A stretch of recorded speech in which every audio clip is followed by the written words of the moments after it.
Hello friends, welcome to Edufoss education for success. इस video में हम द हिंदू के आर्टिकल के साथ हैं। जैसे आपको अभी पता ही होगा कि रशिया में अभी इनकी डेथ हुई है। ये 91 ईयर्स के थे। हाँ जी, तो इनके बारे में हम एक डिटेल्ड लुक डालेंगे। गौरवचे मैक्रो इकोनॉमिक्स एंड गांधी, यहाँ पे आप हेडिंग देख रहे हैं। तो सबसे पहले मैक्रो इकोनॉमिक्स क्या है, जैसे कि how an overall economy, the market and other system that operate on a large scale behaviour, उसको हम कहते हैं मैक्रो इकोनॉमिक्स। मतलब कि सीधी सी बात है, studying economy as a whole. जब हम एग्रीगेट डिमांड एंड सप्लाई, साथ में एग्रीगेट डिमांड एग्रीगेट सप्लाई पूरा पढ़ते हैं, तो इसको मैक्रो इकोनॉमिक्स कहते हैं। पहले माइक्रो भी समझ लो, माइक्रो इकोनॉमिक क्या है। ये माइक्रो इकोनॉमी स्टडी करती है individual economic unit of economy, individual basis पे, फैमिली बेसिस पे। जब हम फैमिली से, इंडिविजुअल से बाहर निकल के जब एग्रीगेट डिमांड एंड सप्लाई देखते हैं, पूरा इंडस्ट्रियलाइज व्यू देखते हैं, तो उसका मैक्रो बोल देते हैं। और the other aspect is micro, at a micro level. Okay, सब टर्म्स ही आपको समझ आ रहा होगा। तो इसमें माइक्रो में हम consumers demand and producers supply देखते हैं, उसमें aggregate demand and aggregate supply की बात होती है मैक्रो में। ओके, तो ये आर्टिकल हमारे अरुण मेहरा जी ने लिखा है, जो कि मेंबर ऑफ पार्लियामेंट कमीशन रह चुके हैं। ठीक है, तो let's go to the article. इसमें पहले तो बताया Gorbachev who passed away last week, 91 years के थे वो। ठीक है, तो इनका एक बहुत बड़ा आइडियोलॉजिकल, मतलब इन्होंने काफ़ी इनका बड़ा रोल रहा है। आइडियोलॉजिकल कॉन्फ्लिक्ट जो रहा है कम्युनिज्म और कैपिटलिज्म में, आज का कोई ये नया हॉट टॉपिक नहीं है। The conflict between communism and capitalism is an historical conflict अगर आप सोचें तो। ठीक है, इनका एक बहुत बड़ा रोल उसमें भी रहा है कि ending the cold war between NATO and Soviet union. जैसे कि अभी आपने यूक्रेन क्राइसिस देखा, ये भी अभी कोई नई बात नहीं है, ये हिस्ट्री कम रिटर्न की बात हो गई एक तरीके से। अभी आपने लाइव व्यू देखा है इसका, लाइव इन द सेंस कि प्रेजेंट में आपके सामने, आप it's not history, it's you can take it as a modern time, in modern time the present view of the Russia and Ukraine crisis. अभी जो आपने देखा, ये भी एक तरह के, जो पहले नाटो का और सोवियत यूनियन का कोल्ड वॉर बहुत पहले से चलता आ रहा था, जिसमें कि इन्होंने गोर्बाचेव ने इसकी एंड में बहुत ही अपनी आइडियोलॉजीज और बहुत हेल्प की थी। और अब ये व्यू फिर से देखने को मिलता है, नाटो एंड यूक्रेन क्राइसिस। ठीक है, गोर्बाचेव ने हमेशा फेवरेट किया था कि एक ट्रांजिशन की तरफ, किसकी तरफ, मिक्स्ड इकोनॉमी की ट्रांजिशन की तरफ। तो अब मिक्स्ड इकोनॉमी क्या है? So what is mixed economy? Mixed economy मतलब neither capitalism not socialism, it's the blending of capitalist and socialist. जैसे कि आप एग्जांपल हमारा इंडिया का देख सकते हैं, कैपिटलिस्ट एंड सोशलिस्ट। ठीक है, एग्जांपल में इंडिया देख लिया है। तो अब हम इसके कैरेक्टरिस्टिक देखते हैं कि मिक्स्ड इकोनॉमी के कैरेक्टरिस्टिक क्या हैं। तो इसमें एक तो पहली चीज़ कि पार्शियल रिस्ट्रिक्शन होता है इंडिविजुअल की लिबर्टी पे। लिबरल है लेकिन partial restrictions are there, mind the term. Okay, और इसमें गवर्नमेंट कंट्रोल भी होता है प्राइवेट इंटरप्राइजेस के ऊपर। कैसे गवर्नमेंट किस तरह कंट्रोल करती है, कंप्लीट लिबर्टी कैसे नहीं दे रही है, लाइसेंसिंग सिस्टम रखती है, परमिट सिस्टम रखती है, जिससे कि there is a government control over the private enterprises. Okay, और अगला अगर हम कैरेक्टरिस्टिक देखें तो पब्लिक एंड प्राइवेट सेक्टर्स में दोनों ही प्रेजेंट होते हैं। तो अब पब्लिक सेक्टर में क्या होता है, गवर्नमेंट का इन्फ्लुएंस ज़्यादा होता है, प्राइवेट सेक्टर में गवर्नमेंट का इन्फ्लुएंस कंपेरेटिवली लेस होता है। Yes, you can see over here. Okay, government interference. अगला कैरेक्टरिस्टिक क्या है, प्राइस कंट्रोल की बात होगी।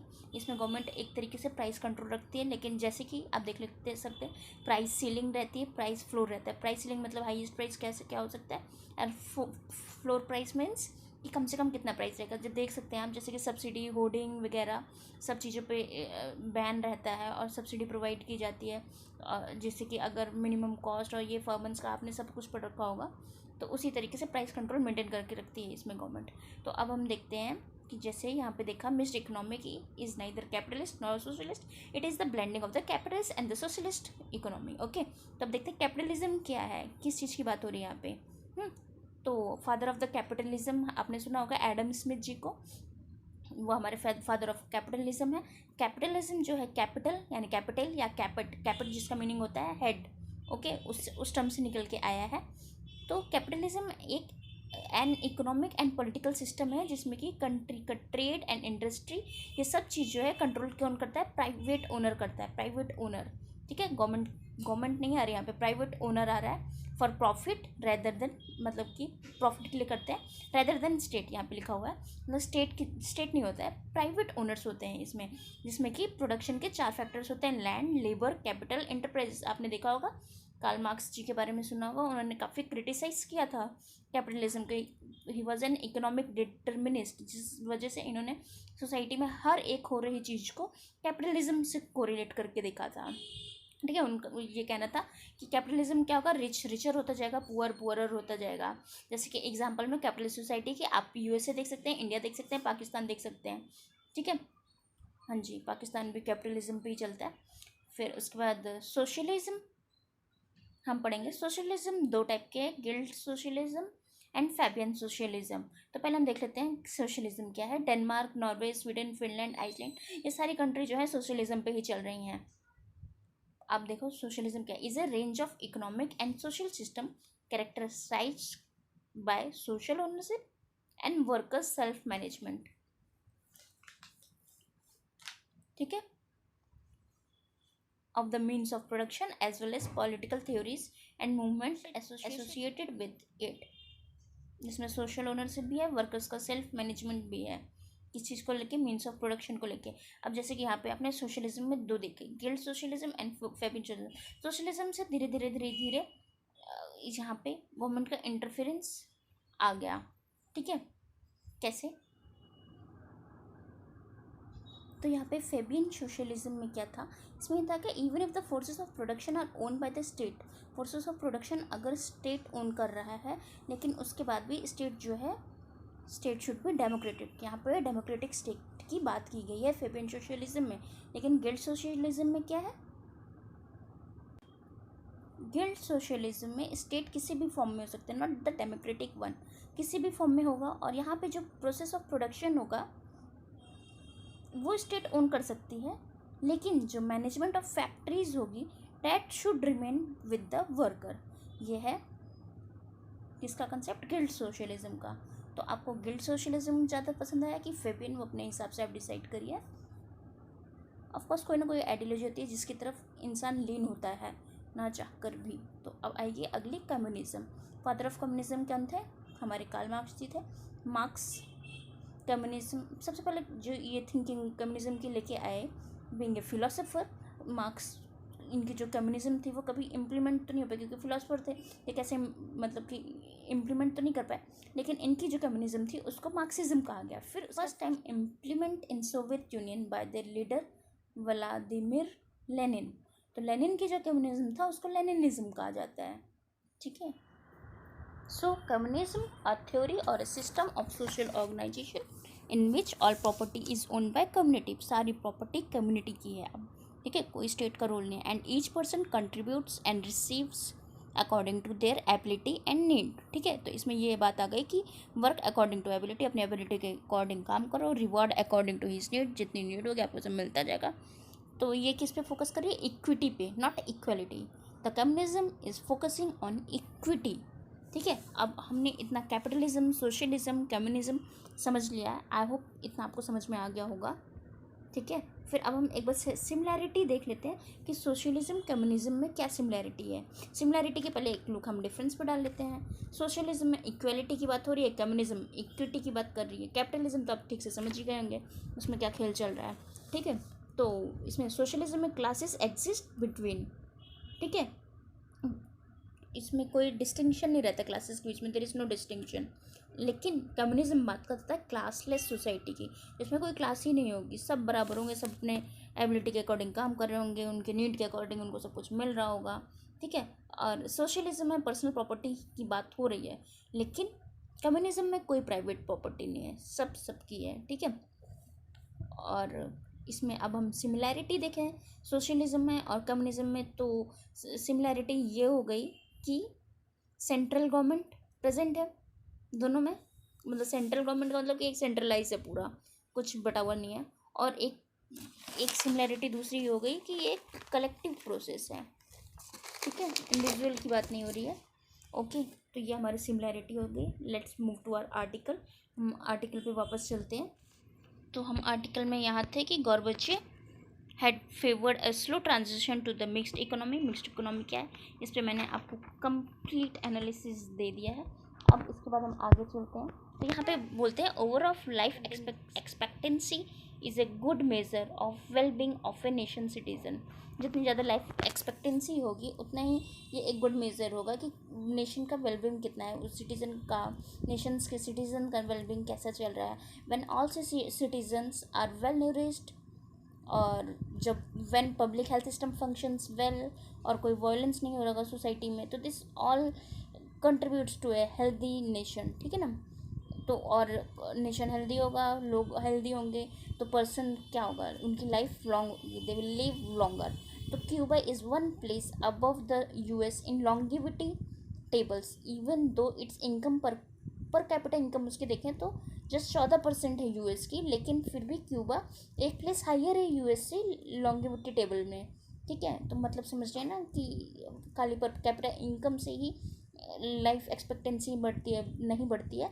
वेल न्यूरिश्ड होना चाहिए, और पब्लिक हेल्थ सिस्टम फंक्शन अच्छे होने चाहिए, वायलेंस नहीं होना चाहिए, ठीक है। अब उसके बाद इस आर्टिकल में ये कहा गया है कि 10 million Russian man disappeared there death. मतलब कि इसमें ये कहा गया है रशियन इकोनॉमी अगर 1991 से 1994 में देखा जाए तो लाइफ एक्सपेक्टेंसी फेल हुई है फ्रॉम 64 to 57 ईयर। अब ऐसा क्यों, 10 मिलियन रशियन मैन डिसअपियर्ड, कैसे, the death were caused by, कैसे, क्या क्या रीज़न रहा है, suicide, alcohol poisoning, homicides, heart attacks, ठीक है, जॉबलेसनेस की वजह से और होपलेसनेस की वजह से, प्राइवेटाइजेशन, दुनिया की दिक्कतें होती हैं जो कि लाइफ एक्सपेक्टेंसी लेस कर रही हैं। तो हम अब देखते हैं आइडियोलॉजिकल वॉर। अब 20th सेंचुरी में अगर हम देखें वो से violent period in human history का वायलेंट पीरियड रहा है 20th सेंचुरी। वो कैसे, क्योंकि भाई 2 वर्ल्ड वॉर इसी पीरियड में हुए, ठीक है, and many war for independence from colonialism, ठीक है। इस टाइम पे कॉलोनियलिज्म भी कितना ज़्यादा बढ़ रहा था वो भी पता है। उसमें फिर हर कंट्री कहीं ना कहीं अपने इंडिपेंडेंस के लिए लड़ रही थी। ये वही टाइम है 20th सेंचुरी का। उसमें ये भी हम देख सकते हैं लॉन्ग कोल्ड वॉर जो चला वो भी 20th सेंचुरी में चला, ठीक है। What the world to the edge of a nuclear holocaust भी हुआ, ठीक है। तो गोर्बाचेव जो है वो उन्होंने इस ड्यूरिंग में help to bring the world back from the nuclear precipice, ठीक है। The 20th century was witnessed ideological battles among the economist. जैसे आइडियोलॉजिकल बैटल भी 20th सेंचुरी ही था जिसमें आइडियोलॉजिकल बैटल्स भी चल रही थी इकोनॉमिस्ट के बीच में भी, जैसे कम्युनिज्म, सोशलिज्म, कैपिटलिज्म, ठीक है, सब चल रहा था। प्राइवेट एंटरप्राइजेस का कहीं कंसेप्ट आ रहा था, कहीं वॉशिंगटन मॉडल की बात चल रही थी। तो shape their own economic models to fit their needs, सबका अपना अपना चल रहा था। तो इसमें एक बात ये भी कही गई है कि कभी भी इकोनॉमी की साइज़ पे नहीं मैटर कर नहीं डिपेंड होना चाहिए। साइज़ जैसी भी हो इकोनॉमी की, लेकिन शेप मैटर करता है, शेप सही होना चाहिए इकोनॉमी का। अब यहाँ पे बात हो रही है the capitalist model that spread around the world after the fall of the Berlin wall is found on 2 fundamental ideas, जिसमें का पहला था कि प्रॉपर्टी राइट्स की बात हुई इसमें, ठीक है ना। तो इन capitalism whoever owns something has a right to determine how it will be used, कैसे, हाउ, उसको कैसे यूज़ करेंगे, ठीक है ना। And whosoever owns more share in the property must have a greater, जिसके पास ज़्यादा शेयर होंगे उनकी ज़्यादा चलेगी, भाई सीधी बात है, ठीक है, ठीक है। तो इसी तरह से अगर देखा जाए $1 ओन्ड गिव्स 1 वोट, किसी के पास $1 है तो उसके पास 1 वोट है गवर्नेंस में, लेकिन अगर किसी के पास $1 मिलियन हैं तो मिलियन वोट्स हैं। लेकिन डेमोक्रेसी में ऐसा नहीं था, ठीक है। डेमोक्रेसी में तो आपको पता ही होगा, सबको पता होगा, 1 वोट 1 पर्सन, कोई भी मतलब वोट की इक्वलिटी है पर्सन के साथ, मतलब कि no matters person is black और वाइट, लॉन्ग और tall, whatever, no, without any discrimination 1 person is having an equal vote, ठीक है ना, in governance. This is democratic principle, okay. फिर अब हम यहाँ पे आए तो देखते हैं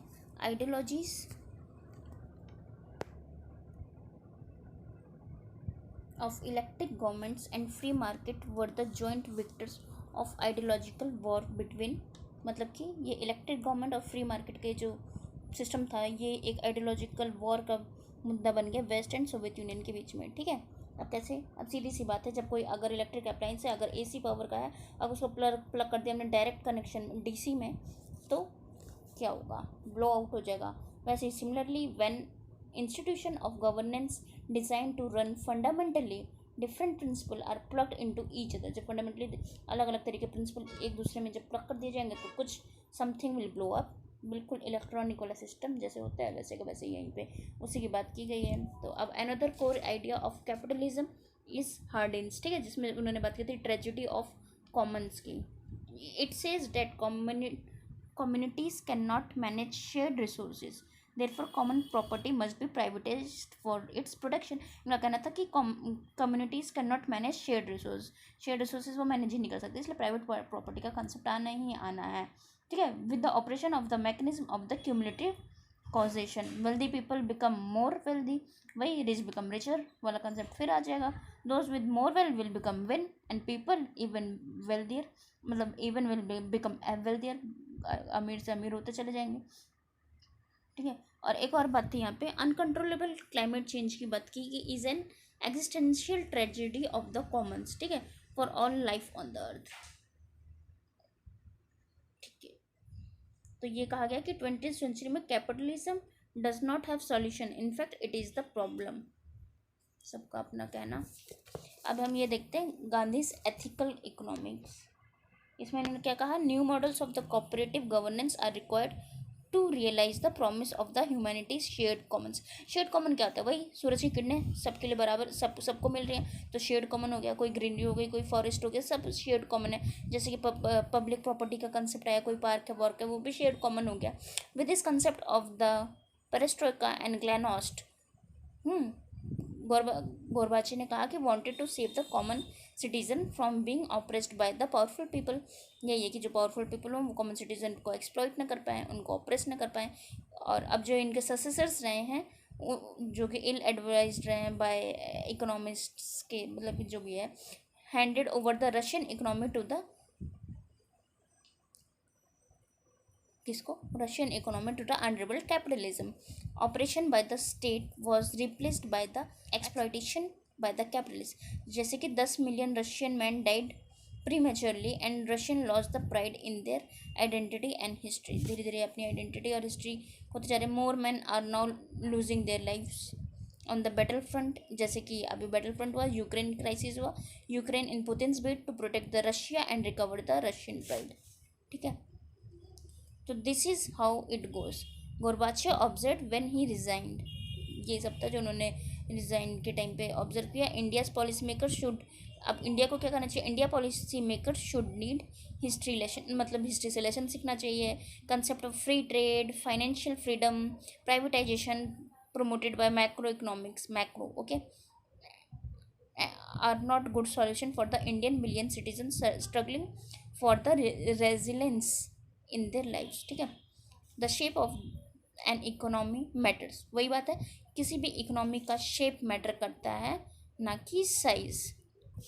मैं आपको पहले भी समझा चुकी हूँ कैसे साइज और शेप। ठीक है, वही बात इन्होंने कंक्लूजन में कह दी कि the shape of an economy matters more than it's size for the human wellbeing. जैसे क्यूबा और यूएस का भी हमने एग्जांपल देखा था, क्यूबा 1 प्लेस अपर है, ठीक है, लॉन्गिविटी टेबल में। ठीक है, ठीक है, तो फिर Mahatma Gandhi calculus with the principle of the human rights and community management, जैसे कि उन्होंने पूर्ण स्वराज की बात की है।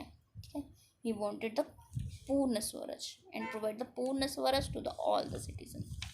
ओके, सो अरुण मारिया का ये आर्टिकल था जो हमने डिस्कस किया है अभी। ये chairman HelpAge international and farmer member of planning commission रह चुके हैं। Thanks for watching, please do like share and subscribe.